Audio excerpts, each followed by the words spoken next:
Hello friends, welcome to money మంత్ర. నేను మీ రామకృష్ణ. మనం రోజు లైఫ్కి సంబంధించి, ఫైనాన్స్కి సంబంధించి, డైరెక్ట్ సెల్లింగ్కి సంబంధించి చాలా టాపిక్స్ మాట్లాడుకుంటాం కదా. ఈరోజు ఒక ఫైనాన్స్ బుక్ సమ్మరీ గురించి తెలుసుకోబోతున్నాం. బుక్ పేరు వచ్చేసి you are a badass at money making. Author వచ్చేసి జెన్ సిన్సిరో. ఈ జెన్ సిన్సిరో ఒక అమెరికన్ రైటర్ అనమాట. సో మోటివేషనల్ కోచ్ కూడా, ప్రసంగాలు కూడా ఇస్తూ ఉంటుందామా. You are a badass అనే ఒక పుస్తకం సిరీస్ ద్వారా చాలా ఫేమస్ అయింది. 40 years వరకు చాలా ఫైనాన్షియల్ స్ట్రగుల్స్లో ఉండే. స్టార్టింగ్లో ఒక మ్యూజిక్ బ్యాండ్లో పనిచేసింది, సింగర్ కూడా. బట్ తర్వాత 40 years తర్వాత నెమ్మదిగా మోటివేషనల్ స్పీకర్. మనీకి రిలేటెడ్గా మన మైండ్ ఎలా ఉంటుంది, డబ్బు సంపాదనలో మనం ఎలాంటి భయాల్లో ఉంటాం, ఓకే, ఎలాంటి డౌట్స్లో ఉంటాం, ఈ డౌట్స్ని మనం ఎలా కాన్ఫిడెంట్గా క్రియేట్ చేసుకోవాలి. సో డబ్బు సంపాదించడం అంతా కూడా మన మైండ్స్లో ఉన్న బ్లాకులలో స్టక్ అయిపోతుంది. 80% మైండ్ సెట్, 20% మాత్రమే స్కిల్స్ అనేది ఆథర్ చెప్తున్న పాయింట్. ఈ బుక్ చాలా సక్సెస్ అయింది. 30+ లాంగ్వేజెస్లో ట్రాన్స్లేట్ అయింది. సో అలాంటి బుక్ సమ్మరీని ఇవాళ మనం తెలుసుకోబోతున్నాం. ఇంకెందుకు లేట్, మరి బుక్లోకి వెళ్దామా? బుక్లోకి వెళ్ళే ముందు నేను రిటైర్మెంట్కి ఎలా ప్లాన్ చేసుకోవాలి, పిల్లల మ్యారేజ్కి ఇన్ఫ్లేషన్ ప్రకారం ఎక్కడ ఇన్వెస్ట్ చేసుకోవాలి, సో ఒక ఇల్లు తీసుకోవాలంటే ఎంత బడ్జెట్లో ఇల్లు తీసుకోవాలి, ఎలా ప్లాన్ చేసుకోవాలి, ఇవన్నీ కూడా గైడెన్స్ ఇస్తూ ఉంటాను. సర్టిఫైడ్ ఇన్సూరెన్స్ అడ్వైజర్ని, సర్టిఫైడ్ మ్యూచువల్ ఫండ్ అడ్వైజర్ని. సో మీరు కూడా ఆన్లైన్లో 1-to-1 కన్సల్టేషన్ తీసుకోవాలనుకున్నా, లేకపోతే నేను కండక్ట్ చేసే వర్క్షాప్ లాగిన్ అవ్వాలనుకున్నా, కింద డిస్క్రిప్షన్లో ఫైనాన్షియల్ ప్లానింగ్ వర్క్షాప్ అని ఉంటుంది, దాన్ని క్లిక్ చేయండి, రిజిస్టర్ చేసుకోండి. ఇక సబ్జెక్ట్లోకి వస్తే,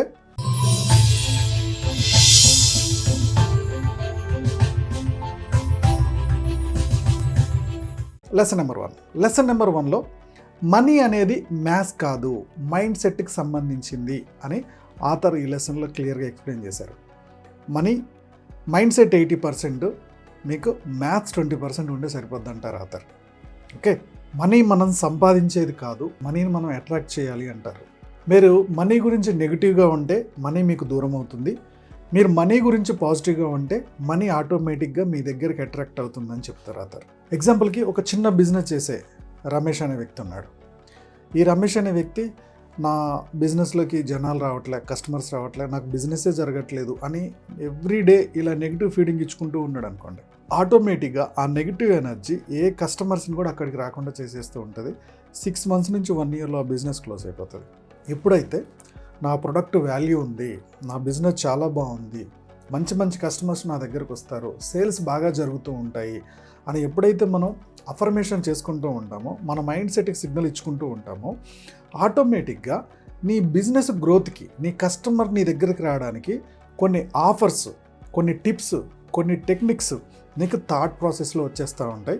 ఆ టిప్స్ అండ్ టెక్నిక్స్లో నీ బిజినెస్ కలకల్లాడుతూ ఉంటుంది అని ఆథర్ చాలా క్లియర్గా చెప్తున్నారు. ఇక్కడ ఏం చెప్తున్నారు? నీ సబ్కాన్షియస్ మైండ్ మారితే, నీ థాట్స్ మారితే, నీ మైండ్ నీకు పాజిటివ్ థాట్స్ ఇస్తుంది నీ బిజినెస్ గ్రోత్కి. నీ మైండ్ సెట్ నెగిటివ్లో ఉంటే, ఇది నాకు అవ్వదులే అనుకుంటే, అది ఎందుకు అవ్వకూడదు అని నీ మైండ్ కొన్ని ఎగ్జాంపుల్స్ని కలెక్ట్ చేసి పెడుతుంది. ఇది నీకు అవ్వదు ఎందుకంటే పలానా రోజు ఫెయిల్ అయ్యావు, ఇది నీకు అవ్వదు, నీకు బిజినెస్లో ఎక్స్పీరియన్స్ లేదు, ఇది నీకు అవ్వలేదు, పలానా సుబ్బారావు కూడా ఫెయిల్ అయ్యాడు కాబట్టి నువ్వు కూడా అవుతావు. ఈ నెగిటివ్ థాట్సే ఇస్తుంది. వాళ్ళు అవ్వలేదు కానీ నేను అవుతా, ఎలా అవుతాను అని నువ్వు ఎప్పుడైతే కాన్ఫిడెంట్గా నువ్వు నమ్ముతావో, నీ మైండ్ సెట్కి నేను సక్సెస్ అవుతాను ఎప్పుడైతే అంటావో, సక్సెస్ అయిన వాళ్ళ స్టోరీస్ నీ ముందుకు వచ్చేటట్టు చేస్తుంది. ఇది నీ మైండ్కు ఉన్న గొప్పతనం అంటారు ఆథర్. సెకండ్ పార్ట్లో చైల్డ్హుడ్ మనీ బిలీఫ్స్ మీ మనీని కంట్రోల్ చేస్తాయి అంటారు. అంటే చిన్నప్పటి నుంచి మనం విన్న కొన్ని బిలీఫ్స్ ఉంటాయి కదా, నమ్మకాలు. ఈ నమ్మకాలు మనం ఆర్థికంగా ఎదగకుండా ఆపుతాయి అంటారు ఆథర్. ఎగ్జాంపుల్కి, డబ్బున్న వాళ్ళందరూ మంచి వాళ్ళు కాదు. అంటే చాలా సినిమాల్లో చూపిస్తారు కదా, విలన్స్ అందరూ డబ్బున్న వాళ్ళే ఉంటారు. ఓకే, సో డబ్బున్న వాళ్ళంతా చెడ్డవాళ్ళు. రెండోది, ఈ డబ్బు వల్ల గొడవలు ఎక్కువగా వస్తాయి, ఈ డబ్బుల వల్ల అన్నదమ్ములు దూరం అయిపోతారు. ఓకే, సో డబ్బు చాలా చెడ్డ పనులు చేపిస్తుంది, చెడ్డ పనులు చేసే వాళ్ళకే డబ్బు ఎక్కువ వస్తుంది. ఈ థాట్ ప్రాసెస్ ఉందనుకోండి, అప్పుడు ఏమవుతుంది, మనకు డబ్బు ఎక్కువ అక్కర్లేదు అనే ఆలోచనలోకి వెళ్ళిపోతాం. ఒక పక్క ఖర్చులు పెరుగుతూ ఉంటాయి, ఇదేమో ఇంతే ఉంటుంది, ఖర్చులేమో ఇంత అవుతాయి. అప్పుడు ఏమవుతుంది, ప్రెజర్ ఎక్కువైపోతుంది, టెన్షన్స్ ఎక్కువైపోతాయి. కేవలం డబ్బు మీద మనకున్న చిన్న చిన్న అపనమ్మకాల వల్ల నిజంగా ధనవంతులం కాకుండా అయిపోతూ ఉంటాము అని చెప్పి ఆథర్ ఎక్స్ప్లెయిన్ చేస్తున్నారు. సూపర్ పాయింట్ కదా. ఇవన్నీ చాలా మనకు నిజంగా మనం అనుకుంటాము, నేను ఎంత కష్టపడుతున్నా డబ్బు రావట్లేదు, నా చదువు లేకపోవడం వల్ల డబ్బు రావట్లేదు, లేకపోతే నా ఆఫీస్ పాలిటిక్స్ వల్ల డబ్బు రావట్లేదు మనం అనుకుంటాం. కానీ కాదు, మనకు చిన్నప్పటి నుంచి ఉన్న కొన్ని నమ్మకాల వల్ల డబ్బు మన దగ్గరికి రాకుండా దూరం వెళ్ళిపోతుంది. ఎగ్జాంపుల్కి రతన్ టాటా దగ్గర ఇదే రిచ్నెస్ వచ్చింది. ఎంత 80% సొసైటీకి ఇచ్చేసారు వాళ్ళు. ఒకవేళ మంచి మీ దగ్గర డబ్బు ఉంటే మీరు కూడా మంచి చేయగలుగుతారు కదా. రిచ్నెస్లో ఉండి సొసైటీకి సేవ చేసే వాళ్ళు కూడా చాలామంది ఉన్నారు. సో ఆథర్ స్టార్టింగ్లో ఆమెకి నెలకి $1000 కూడా వచ్చేది కాదంట. ఎందుకంటే క్రియేటివ్ పీపుల్ ఎవరైతే రైటర్స్ ఆథర్ ఉన్నారో వీళ్ళకి ఎక్కువ డబ్బు సంపాదించకూడదు, వాళ్ళకి ఎక్కువ డబ్బు రాదు, ఆ ఫీల్డ్ అంతే. మనం సొసైటీకి ఏదో అవేర్నెస్ ఇవ్వడానికి వచ్చాం, ఓకే. సో మనం డబ్బు ఎక్కువ ఎక్స్పెక్ట్ చేయకూడదు ఇలా అనుకుని ఉండేదంట. ఇలా కాదు, నా బుక్స్ కూడా బాగా చదువుతారు, నేను కూడా కొన్ని వందల ఆడియన్స్ ముందు క్లాసెస్ చెప్తా ఉంటా, నేను మోటివేషన్ క్లాస్కి చాలామంది అటెండ్ అవుతారు, దాని ద్వారా నాకు కూడా ఫీజు వస్తుంది, నేను కూడా one of the rich person అవుతా అని తను ఎప్పుడైతే నమ్మడం స్టార్ట్ అయిందో అప్పుడు ఇన్కమ్ రావడం స్టార్ట్ అయింది. అంటే ఇన్ని రోజులు ఆథర్స్ గురించి, రైటర్స్ గురించి ఆమెకి ఏం బ్లాక్ ఉంది, వాళ్ళు తక్కువ సంపాదిస్తారు, వాళ్ళ లైఫ్ ఇంతే అని మైండ్లో బ్లాకింగ్ ఉంది. దాంతో ఆమె దగ్గరికి డబ్బు రాల. ఆమె ఎప్పుడైతే నేను ఎక్కువ సంపాదిస్తాను, నా లైఫ్లో బాగా సక్సెస్ అవుతాను, నా క్లాసెస్ ఎక్కువ మంది వింటారు, నా బుక్స్ ఎక్కువ అమ్ముడుపోతాయని ఎప్పుడైతే నమ్మిందో ఆటోమేటిక్గా బుక్ సేల్స్ పెరిగాయి, క్లాసెస్ సేల్స్ పెరిగాయి, అటెండెన్స్ ఎక్కువగా పెరిగింది, ఆటోమేటిక్గా డబ్బులు బాగా రాగలిగాయి. ఇది ఆథర్ చెప్తున్న తన ఓన్ అనుభవం. సో ఇక్కడ ఆథర్ ఏం అఫర్మేషన్ రాశారంటే, సంపాదన నా వైపు వస్తుంది, నేను దాన్ని స్వీకరించడానికి రెడీగా ఉన్నాను, నా టాలెంట్కి నాకు డబ్బు వస్తుంది, ఖచ్చితంగా ఆ డబ్బు నేను హ్యాండిల్ చేయగలుగుతాను అని ఎప్పటికప్పుడు అఫర్మేషన్ ఇచ్చుకోవాలంటుంది author. So third lesson, decide to get rich. ముందు గట్టి నిర్ణయం తీసుకొని రిచ్ అవ్వాలి అని ఆథర్ అంటుందన్నమాట. నీ decision is equal to uncomfortable actions use results. నువ్వు ఒక డెసిషన్ తీసుకొని కంఫర్ట్ కాకుండా అన్కంఫర్టబుల్ యాక్షన్స్ తీసుకున్నప్పుడు రిజల్ట్స్ చాలా ఎక్కువగా కనపడతాయి అంటారు. ఎగ్జాంపుల్కి ఇక్కడ ఒక యూట్యూబర్ ఉన్నాడు, వారానికి 3 వీడియోలు అప్లోడ్ చేయాలి, కన్సిస్టెంట్గా సంవత్సరం పాటు చేయాలి, సంవత్సరంలో నా ఛానల్ మానిటైజేషన్ అయిపోవాలి, నాకు నా కంటెంట్ పలానా కంటెంట్, నాకు ఇందులో ఇంత నాలెడ్జ్ ఉంది, ఈ నాలెడ్జ్లో ల్యాక్ ఉంది, అంటే సోషల్ మీడియాలో ఈ నాలెడ్జ్ మీద ఎక్కువ వీడియోస్ లేవు, ఇది ల్యాక్ ఉంది, నా నాలెడ్జ్ నేను ఇక్కడ వర్కౌట్ చేసుకోవాలి, ఇది వర్కౌట్ అవుద్ది, నీకు జనాల్లోకి వెళ్ళిపోతాను అని చెప్పి కాన్ఫిడెంట్గా ఒక యూట్యూబరు ప్రయత్నం చేస్తూ ఆటోమేటిక్గా వితిన్ 6 monthsలో మానిటైజేషన్ అయిపోయింది. నెలకి 70,000 నుంచి ₹1,00,000 సంపాదిస్తే స్థాయికి వచ్చాడు. అతని కంటెంట్ చాలా డిఫరెంట్. ఇలా మనం ఒక డెసిషన్ తీసుకొని దానికి పని చేసుకుంటూ వెళ్ళిపోవాలి. ఫస్ట్ నువ్వేం చేయాలనుకుంటున్నావు, నీ వర్క్కి మార్కెట్లో పొటెన్షియాలిటీ ఏంటి, కాంపిటీషన్ ఏంటి, దీన్ని ఎన్ని రోజులు నేను కరెక్ట్గా చేస్తే ఎంత రిజల్ట్ వస్తుంది, ఒక్కసారి మార్కెట్ సర్వే చేసుకొని ఒక డెసిషన్ తీసుకున్నామంటే ఎన్ని ఒడిదుడుకులు వచ్చినా తగ్గొద్దు, ముందుకు వెళ్ళిపోవాలి అంటుంది ఆథర్. 4th లెసన్లో మీరు ఏది ఆలోచిస్తే అదే రియాలిటీగా మారుతుంది అంటున్నారు. అంటే మీరు దేన్ని ఫోకస్ చేస్తే మీ మైండ్ అలాంటి రిజల్ట్సే పంపిస్తుందంట. డబ్బు సంపాదించడం కష్టం అని అంటే మీకు డబ్బు వల్ల ఎన్ని కష్టాలు ఉంటాయి, ఇప్పుడు ఎంత ఇబ్బంది ఉందో మీ మైండ్ చెప్పుద్దంట. డబ్బు సంపాదించడం చాలా ఈజీ అన్నప్పుడు డబ్బు సంపాదించడానికి సైడ్ ఇన్కము, మీ ఫీల్డ్లో ఇంక్రీజ్ అయ్యే ఇన్కము, ఇలా మీకు తెలియకుండానే మీ యూట్యూబ్ సెర్చ్లో కానీ మీ ఇంటర్నెట్ సెర్చ్లో కానీ సైడ్ ఇన్కమ్స్ ఎక్కువ కనపడుతూ ఉంటాయి. మీ ఫీల్డ్లో డెవలప్ అవడానికి అవసరమైన కోర్సులను ఎక్కువ కనపడుతూ ఉంటాయి. ఇవన్నీ కూడా మన థాట్స్ని బట్టి మన స్క్రీన్ మీదకి ఆ యాడ్స్ ఎక్కువగా రన్ అవుతూ ఉంటాయంట. మనం ఏమనుకుంటాం, మనం ఆ సెర్చ్ చేస్తే యాడ్స్ వస్తాయని చాలా అనుకుంటాం కదా. లేదు, మన ఆలోచనని బట్టి కూడా, మన అఫర్మేషన్ బట్టి కూడా, మనం ఎన్ని రోజుల నుంచి గట్టిగా ఆలోచిస్తూ ఉంటామో ఆటోమేటిక్గా అలాంటివే మన దగ్గరకు వస్తూ ఉంటాయి అని చెప్పేసి ఆథర్ చెప్తూ ఉంటారు. సో ఇక్కడ ఆథర్ ఒక ఎగ్జాంపుల్ చెప్పారు. మీరు రోజు మీ అపార్ట్మెంట్ నుంచో మీ ఇంటి నుంచో ఆఫీస్కి వెళ్తూ ఉంటారు. మీరు వెళ్తున్న దారిలో చాలా ఏటీఎంస్ ఉంటాయి, కానీ ఏ ఏటీఎం కూడా మీకు గుర్తుండదు, అసలు మీకు అది రిజిస్టర్ అవ్వదు. ఒక ఏటీఎం ఎప్పుడు రిజిస్టర్ అవుద్దో తెలుసా, పలానా ఏరియాలో ఏటీఎం ఉంటుందని. నీకు ఒక రోజు ఆ ఏటీఎం అవసరమైనప్పుడు పర్టిక్యులర్గా అదే ఎత్తుక్కుంటూ వెళ్తావు కదా, అప్పుడు నీకు గుర్తుంటుంది. అంటే పలానా ఏరియాలో ఏటీఎం ఉంది, నీ అవసరం ఏర్పడినప్పుడు నీకు అది కరెక్ట్గా కనపడింది. సేమ్ అలానే జస్ట్ ఓవరాల్గా నేను ఏదో డబ్బు సంపాదించాలనుకుంటే అది వర్కౌట్ అవ్వదు. నువ్వు పర్టిక్యులర్గా ఆలోచించు. నువ్వు పర్టిక్యులర్గా ఏటీఎం గురించి ఎతికినప్పుడు ఏటీఎం ఎలా కనపడిందో, నువ్వు డబ్బు గురించే నీ మైండ్కి సిగ్నల్ ఇచ్చినప్పుడు డబ్బు సంపాదనకు అవసరమైన అన్ని దారులు కనపడతాయి అని చెప్పి ఆథర్ ఎక్స్ప్లెయిన్ చేస్తున్నారు. Lesson number 5, visualization plus emotion equal to wealth management అంట. సో ఇక్కడ ఆథర్ ఏం చెప్తున్నారంటే కేవలం ఇమాజినేషన్స్ వల్ల రిజల్ట్ కనపడదు, ఆ ఫీల్ కూడా అవ్వాలి అంటున్నారు. సో ఇక్కడ ఆథర్ స్టార్టింగ్ డేస్లో ఏం చేసేదంటే ఆ ఆడిటోరియంలో కూర్చొని అక్కడ చాలామంది ఉన్నట్టు ఊహించుకునేదంట. తిను ఒక స్పీచ్ ఇస్తుంటే వాళ్ళందరూ చప్పట్లు కొడుతున్నట్టు తనంతట తానే ఫీల్ అయ్యేది. మన మైండ్కి నీ విజువలైజేషను, నీ ఇమాజినేషను, రియాలిటీకి తేడా తెలియదు. నువ్వు ఏది ఫీల్ అవుతావో అదే పట్టేసుకుంటుంది. అలాగే నాకు 5 స్టార్ హోటల్లో టీ తాగాలని ఉంది, కానీ డబ్బులు లేవు. సో ఒక టీం అందరం డబ్బులు రెడీ చేసుకొని 5 స్టార్ హోటల్కి వెళ్ళిపోయేదంట. ఇక్కడ నేను కోచింగ్కి వస్తా, ఒక క్లయింట్ని కలవడానికి వస్తా, ఆ క్లయింట్ టీ ఇప్పించేస్తారు, అంత గొప్పగా నేను రీచ్ అవుతా అని. ఆ టీ ఎలా ఉంటుంది, ఆ అట్మాస్ఫియర్ ఎలా ఉంటుందని అక్కడ కూర్చొని టీ తాగేదండి. నేను ఒక పలానా కారు కొనబోతున్నాను అని ఫిక్స్ అయిపోద్ది. విజువలైజేషన్ ఆ కార్లో తిరుగుతున్నట్టు ఇవంతా ఓకే. బట్ ఫిజికల్గా ఆ కార్ షోరూమ్కి వెళ్ళి ఒకసారి ఆ కార్ మొత్తం టచ్ చేసి చూసి ఆ కారు సీట్లో కూడా కూర్చొని మొత్తం ఫీల్ అవుద్దంట. ఓకే, ఆ కార్లో వెళ్తున్నట్టు ఫిజికల్గా పట్టేసుకుంటుంది.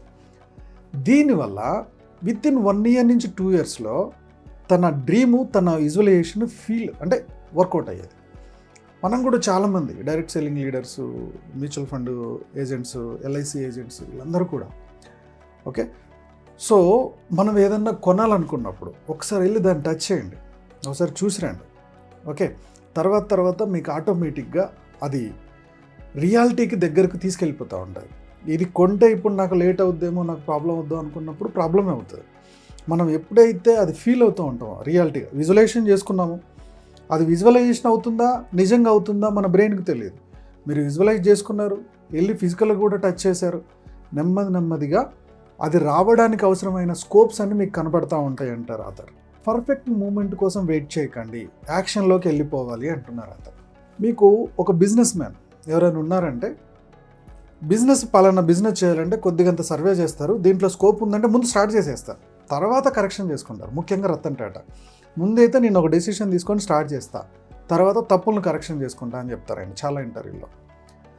మనం ఏం చేస్తాం, ఇప్పుడు నాకు ఈ 10,000 వస్తున్నాయి కదా, నెక్స్ట్ ఇంకొక 2,000 పెరిగితే నేను ఎస్ఐపి స్టార్ట్ చేస్తా, ఇంకొక 3,000 పెరిగితే అప్పుడు ఎస్ఐపి స్టార్ట్ చేస్తా, ఇలా అది పెరిగితే స్టార్ట్ చేస్తా అంటాడు. అది పెరిగే లోపు ఇంకో ఖర్చు రెడీ అయిపోయి ఉంటుంది, ఇది ఎప్పటికీ స్టార్ట్ కాదు. సో రిచ్ మ్యాన్ 500 ఉంటే 500తో స్టార్ట్ చేసేస్తాడు, తర్వాత దాన్ని ఎలా ఇంప్రూవ్ చేయాలో చూసుకుంటాడు. మనం అది పెరగని ఇది పెరగని, రేపు జనవరి 1st స్టార్ట్ చేస్తా, నా బర్త్డేకి స్టార్ట్ చేస్తా, లేకపోతే నా కొడుకు బర్త్డేకి స్టార్ట్ చేస్తా, ఇది కాదు. ఇప్పుడు అనుకున్నామా, ఇప్పుడు మొదలేస్తే ఆటోమేటిక్గా నీ ఖర్చులలో ఏదో ఖర్చు తగ్గించుకుంటావు, ఇక్కడ ఇంప్రూవ్ చేస్తావు సేవింగ్స్. ముందు ఒక డెసిషన్ తీసుకుంటే తర్వాత కరెక్షన్ చేసుకుంటూ వెళ్ళిపో అని చెప్తున్నారు ఆథర్. లెసన్ నెంబర్ 7, ఇది చాలా ఇంపార్టెంట్ లెసన్. మీ చుట్టూ ఉన్న మనుషులు మీ ఇన్కమ్ని డిసైడ్ చేస్తాయంట. నీ చుట్టూ ఉండేవాళ్ళు మన బతుకులు ఇంతే, మన శాలరీ 20-30 వేల నుంచి దాటదు, మనం జీవితాంతం ఇక్కడే ఉండిపోవాలి, మనకు వచ్చే జీవితంతో పిల్లల్ని పలానా స్కూల్లోనే చదివించగలం, పెద్ద స్కూల్కి వెళ్ళలేము, మనం పలానా ఏరియాలోనే ఉండగలుగుతాం, రెంట్కి ఇంకెక్కడ కొనలేము, ఇలా చెప్పే వాళ్ళ మధ్యలో ఉంటే నువ్వు కూడా అలానే మారిపోతూ ఉంటావు అని చెప్తుంది ఆథర్. ఇలా కాకుండా ఇవాళ కాకపోతే రేపు నేను చేస్తున్న పనిలో గ్రోత్ ఉంటుంది, నేను ఎక్స్ట్రా ఇంకొకటి సంపాదించడానికి ట్రై చేస్తున్నాను, నేను మ్యూచువల్ ఫండ్ నేర్చుకుంటున్నాను, నేను స్టాక్ మార్కెట్ కూడా నేర్చుకుంటున్నాను, at the same time real estate చేస్తున్నాను, insurance agent, direct selling agent, ఇలా చాలా చేస్తున్నాను. విత్ ఇన్ 5 yearsలో నా ఇన్కమ్ లెవెల్స్ మారిపోతాయి, నా పలానా ఏరియాలో నేను మంచి లగ్జరీ ఇల్లు కొనుక్కోగలుగుతాను. ఇలా మాట్లాడే వాళ్ళ ఆ థాట్స్ మధ్యలో మీరు అలాంటి జనాల మధ్యలో ఉంటూ వాళ్ళ యాక్షన్స్, ఆ మాటలతో పాటు యాక్షన్ కూడా చేస్తున్న పర్సన్స్తో కనుక మనం ఉంటే ఖచ్చితంగా డబ్బు వస్తుంది. మన డబ్బుని డిసైడ్ చేసేది మనం ఎలాంటి వాళ్ళ మధ్యలో తిరుగుతున్నాము అనే దాన్ని బట్టి అని చెప్పి ఆథర్ చెప్తున్నారు. ఓకే, సో మీరు ఒక్కసారి ఆలోచించండి, ఎలాంటి మాటలు మాట్లాడే వాళ్ళ మధ్యలో ఉంటున్నారు. పొద్దాక నెగిటివేనా, మన బతికి ఇంతే అంటున్నారా, వాళ్ళ నుంచి తొందరగా పారిపోండి. ఎక్కడ గ్రోత్ మైండ్ సెట్ ఉందో అలాంటి వాళ్ళ దగ్గరికి వచ్చేయండి. ఎగ్జాంపుల్కి మీకు అలాంటి వాళ్ళు బయట కమ్యూనిటీలు కనబడట్లేదా? మన వాట్సాప్ ఛానల్ ఉంది, మన వాట్సాప్ గ్రూప్స్ ఉన్నాయి, అందులోకి రండి. Positive thoughts, money saving tips, techniques, mind set techniques అన్నీ మీకు డైలీ వీడియోస్ అప్డేట్ చేస్తూ ఉంటాం. అలాంటి థాట్స్ మధ్యలో ఉంటే మన బ్రెయిన్ కూడా షార్ప్ అవ్వడానికి, మనం కూడా వెల్త్ క్రియేట్ చేసుకోవడానికి చాలా హెల్ప్ అవుతుంది. నెక్స్ట్ లెసన్ వచ్చేసి gratitude and giving. Money attract చేసే పవర్ ఉంటుంది. ఇక్కడ ఏం చెప్తున్నారంటే, నీకు వస్తున్న మనీకి రెస్పెక్ట్ ఇవ్వు అంటున్నారు. నాకు వస్తుంది తక్కువ, ఏమిటికి సరిపోవట్లేదు, నాకు వస్తుంది తక్కువ, ఏమిటికి సరిపోవట్లేదు అని కాకుండా థ్యాంక్ యూ మనీ, నువ్వు నా దగ్గరకు వచ్చినందుకు, ఇంకా కొంచెం కావాలి, ఇంకా కొంచెం వచ్చేలా చూడు, ఇంకా కొద్దిగా కావాలి అని చెప్పి నీ మైండ్కి సిగ్నల్ ఇవ్వమంటుంది. నాకు మోర్, ఇంకా వస్తుంది, నాకు ఇంకా వస్తుంది, ఇంకా కొంచెం కావాలి, నాకు ఇంకా వస్తుంది, ఇంకా కొంచెం కావాలి అని మీరు ఎప్పుడైతే గ్రాటిట్యూడ్ చూపిస్తారో, వచ్చిన మనీకి రెస్పెక్ట్ ఇస్తారో, మీ దగ్గరకు వచ్చిన 10,000, 20,000, 30,000 ఎప్పుడైతే రెస్పెక్ట్ ఇస్తారో, మీరు చేస్తున్న పని వల్ల మనీ వస్తుందిగా, నీ పనికి రెస్పెక్ట్ ఇవ్వు, నీ దగ్గరకు వచ్చిన డబ్బుకి రెస్పెక్ట్ ఇవ్వు. ఈ రెండింటికి రెస్పెక్ట్ ఇచ్చినప్పుడు అది ఇంకా మోర్ వాల్యూ తీసుకొస్తుంది.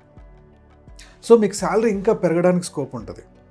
మీరు స్కిల్స్ ఇంకా పెంచుకోవడానికి, శాలరీ పెరగాలంటే ఆటోమేటిక్గా స్కిల్స్ ఇంకా పెంచుకుంటూ ఉంటాం. నాకు డబ్బులు ఎక్కువ వస్తాయి, 30,000 కాదు 50,000 వస్తాయి, 60,000 వస్తాయి అంటే మీ ఆఫీస్లో 60,000 వచ్చేవాళ్ళు ఎవరు? వాళ్ళు ఏం చేస్తున్నారు, వాళ్ళ క్వాలిఫికేషన్ ఏంటి, వాళ్ళు ఏ పని ఎక్కువగా చేస్తున్నారు, ఈ స్కిల్స్ మీకు తెలియకుండానే మీ మైండ్ చెప్తుంది. పలానా వాళ్ళకి 60,000 వస్తుంది, ఓకేనా, నీకు 30 వస్తుంది కదా, ఆయనకు 60 వస్తుంది, అతను పలానా దాంట్లో ప్రో, ఆ కోర్సులు ఇక్కడిక్కడ వస్తాయి, ఈ కోర్సులు ఎక్కడెక్కడ ఓపెన్ అవుద్దో కూడా మీకు తెలియకుండా ఆ కోర్సుల లింకులు వచ్చేస్తూ ఉంటాయి మీకు. ఎలా? మీరు సోషల్ మీడియాలో స్క్రోల్ చేస్తూ ఉంటారు కదా, ఇన్స్టాగ్రామ్లో, ఫేస్బుక్లో, యూట్యూబ్లో, మీకు అవే కనబడుతూ ఉంటాయి. మీరు గమనించండి. మీరు మైండ్లో ఎప్పుడైతే అనుకొని ఒక 1 వీక్, 2 వీక్స్, 1 మంత్ కంటిన్యూగా ఎప్పుడైతే దాని గురించి ఆలోచిస్తూ ఉంటారో, మీకు తెలియకుండా యాడ్స్ అన్న అవే వచ్చేస్తాయి. కోర్స్ నేర్చుకుంటారు, ఆ 60,000 గ్రోత్లోకి వెళ్ళిపోతారు. చూడు, మీకు వచ్చిన 30,000కి రెస్పెక్ట్ ఇచ్చారు, నాకు 60 కూడా కావాలన్నారు, ఆ 60 కావడానికి దారులన్నీ కనపడతా ఉంటాయి. ఇది మైండ్కు ఉండే గొప్ప పవర్ అని చెప్పేసి ఆథర్ చెప్తున్నారు.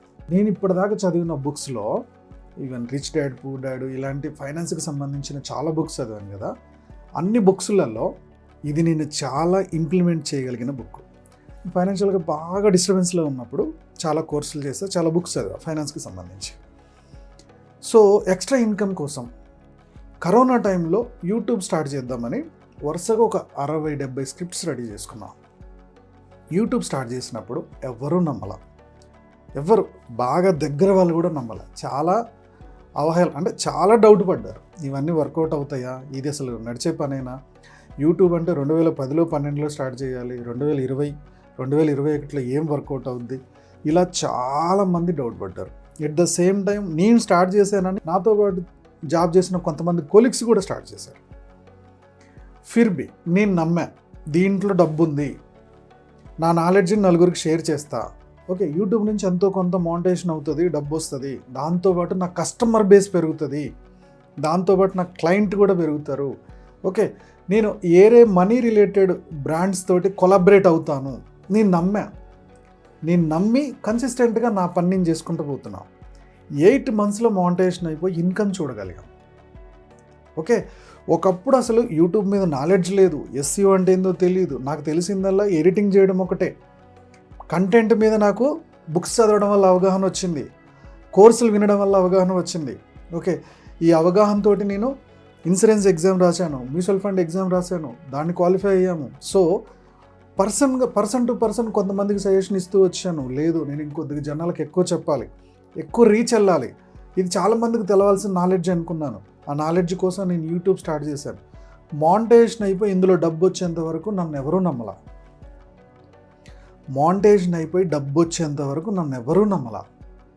డబ్బు వచ్చిన తర్వాత నెమ్మదిగా అందరూ నమ్మడం స్టార్ట్ చేశారు. ఓకే, నాతో పాటు కొలీగ్స్ ఎవరైతే స్టార్ట్ చేశారో వాళ్ళు 3 months 6 monthsలోనే కన్సిస్టెన్సీ లేక ఆపేశారు. సో మీరు మిమ్మల్ని నమ్మితే రిజల్ట్ వస్తుంది, నమ్మాలి. మీరు నమ్మినప్పుడు మీ బ్రెయిన్ 100 దారులు చూపిస్తుంది. బాస్, నేను ఈ మనీ రిలేటెడ్ వీడియో చేస్తున్నప్పుడు 60 వీడియోస్ తోటే వీడియో అయిపోయినాయి, నాకు ఇంకేం చేయాలో కూడా అర్థం కాల. అంటే కొంచెమే కంటెంట్ ఉంది, ఎక్కడ చెప్పినా అదే ఎస్ఐపి, ఎక్కడ చెప్పినా అదే ఇన్సూరెన్స్, ఎక్కడ చెప్పినా అదే rich dad poor dad book. అసలు ఏం చేయాలి నేను? ఇంక ఇందులో ఏముంటుంది? ఒక్కసారి నేను జర్నీ చేసిన తర్వాత, అందులో దూకిన తర్వాత నాకు 100 దారులు కనపడ్డాయి. 100 బుక్స్, ఇండియాలో దొరకని చాలా బుక్స్ ఉన్నాయి. ఇవి నేను జనాల దగ్గర తీసుకెళ్ళొచ్చు కదా. చాలామందికి మనీకి సంబంధించిన మైండ్ సెట్ మార్చవచ్చు కదా. చాలామందికి ఈ సేవింగ్స్లో ఈ టిప్స్ తెలవట్లేదు కదా. ఓన్లీ వాళ్ళు ఎఫ్డీలోనో ఆర్డీలోనే ఫిక్స్ అయిపోతున్నారు. పీపీఎఫ్ గురించి ఎందుకు చెప్పకూడదు, సుకన్య సమృద్ధి యోజన, ఓకే, ఇలా చిన్న చిన్న టెక్నిక్స్, టిప్స్ అన్నీ అవి ఆటోమేటిక్గా నా దగ్గరకు వస్తూ వచ్చేసినాయి. ఇది మనం ఒక్కసారి నమ్మి మనం అందులోకి దూకితే 100 దారులు కనపడతాయి. కాకపోతే కొంచెం క్యాలిక్యులేటెడ్గా రిస్క్ చేయండి. నేను దూకమన్నాను కదా, ఒక 10 లక్షలు పెట్టి నీకు తెలియని బిజినెస్లో దూకి లాస్ అయిపోయినాను అంత. ముందు కొద్దిగా సర్వే చేయి, ఆ ఫీల్డ్ ఏంటి, దాంట్లో ఎంత స్కోప్ ఉంది, ఎంత వర్త్ ఉంది, అది ఎంతమందికి ఉపయోగపడుతుంది, అసలు ఎవరి ప్రాబ్లం ఇది సాల్వ్ చేస్తుంది, నీ వీడియో అయినా నీ ప్రోడక్ట్ అయినా. అందులోకి దూకి అప్పుడు పెట్టుబడి పెట్టు. ఏమైనా తప్పులుంటే కరెక్షన్ చేసుకో. ఏమీ తెలియకుండా నీకు ఇప్పుడు అసలు ఎక్కడో సాఫ్ట్వేర్ ఇంజనీర్వి, నీకు లేబర్ తెలియదు, ఎవరు తెలియదు, తీసుకొచ్చి డైరీ ఫామ్ పెట్టావు. నీకు లేబర్ రాకపోతే నువ్వే ఊడవాలా, నువ్వే తుడవాలా, నువ్వే పాలు పిండాలా, నువ్వే వెళ్ళి అమ్మకి రావాలా. ఇవన్నీ చేయగలుగుతావా? దిగు. నీకు దాని మీద నాలెడ్జ్ ఉందా? 10 కాదు 20 లక్షలు పెట్టు. బట్ ఎవరి మీద నువ్వు డిపెండ్ అయిపోయి ఎవరో వచ్చేదో చేస్తారని నువ్వు ఒక్కరోజు ఊడవకపోయినా, ఒకరోజు తూడవకపోయినా, ఒక్కరోజు పాలు పిండకపోయినా నీ బిజినెస్ స్ట్రక్ అవుతుంది. సో నీకు ఎందులో నాలెడ్జ్ ఉంది, ఏ నాలెడ్జ్లో నువ్వు మార్కెట్ సర్వే చేయగలుగుతావు, దానికి ఎంత స్కోప్ ఉంది, ఇవన్నీ చేసుకొని నేను చేయగలను అనే నమ్మకంతో దిగితే ఖచ్చితంగా మన బ్రెయిన్ 100 దారులు చూపిస్తుంది. సో ఈ బుక్ సమ్మరీ మీకు అర్థమైంది అనుకుంటున్నాను. మీకు ఏం అర్థమైందో కామెంట్లో పోస్ట్ చేయండి. మీ పోస్ట్, మీ లైక్ డబ్బు సంపాదించలేకపోతున్నాను అని మన వ్యూవర్ దగ్గరికి, మన సబ్స్క్రైబర్ దగ్గరికి ఈ వీడియో రీచ్ చేస్తుంది యూట్యూబ్. దీనివల్ల ఈ నాలెడ్జ్ తను కూడా కొంచెం నేర్చుకొని తన మైండ్ సెట్ మార్చుకొని ధనవంతుడు అవ్వడానికి మనం కూడా సాయం చేసిన వాళ్ళం అవుతాం కదా. So compulsory like and comment చేస్తారనుకుంటున్నాను. మీకు నచ్చిన ఫ్రెండ్స్కి, వాళ్ళు బాగుపడాలని మీరు అనుకున్న ఫ్రెండ్స్కి ఈ వీడియో కంపల్సరీ షేర్ చేయండి. నా యూట్యూబ్ ఛానల్ చూస్తున్న నా వ్యూవర్స్ అండ్ సబ్స్క్రైబర్స్ లైఫ్లో ఎప్పుడు కూడా గొప్పగా స్థిరపడాలని కోరుకోవడంలో మీ మనీ మంత్ర ఆర్కే ముందుంటాడు. Go self made.